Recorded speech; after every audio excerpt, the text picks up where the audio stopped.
আমার জীবনে অনেকগুলা ভুল সিদ্ধান্ত, ভুল কাজ আছে আমার জীবনে। আমি মানুষ হিসেবে অনেক ভুল করছি। বিদেশে এসেও যে খুব বেশি এইসব চিন্তায় যে শান্তি দেয় তা না, কিছু অশান্তি নিয়ে মনে হয় বাকি জীবন পর্যন্ত, একেবারে কবর পর্যন্ত এরকম অশান্তি নিয়ে যেতে হবে। শুরু করিতেছি মহান আল্লাহর নামে, যিনি পরম করুণাময় এবং অত্যন্ত দয়ালু।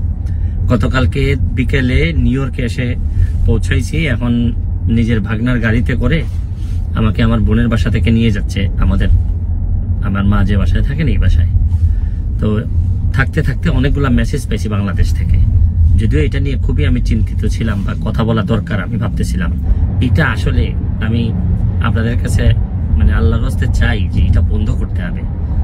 এটা যদি বন্ধ না করেন মানে অনেক মানুষের অনেক নির্যাতন হয়, অনেক কষ্ট হয়। আমি অন্তত মনে করি আমার মাধবপুর সোনারঘাটের মানুষ যারা আছেন, প্লিজ আমি আপনাদের কাছে চাই যে আমার জীবনে অনেকগুলা ভুল সিদ্ধান্ত, ভুল কাজ আছে আমার জীবনে। আমি মানুষ হিসেবে অনেক ভুল করছি।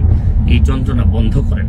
এটা বন্ধ করলেই আমাদের আসল প্রকৃত অর্থে কিছু মানুষের সুরক্ষা দেয়া হবে। তাই আজকের মতো বিদায় নিচ্ছি।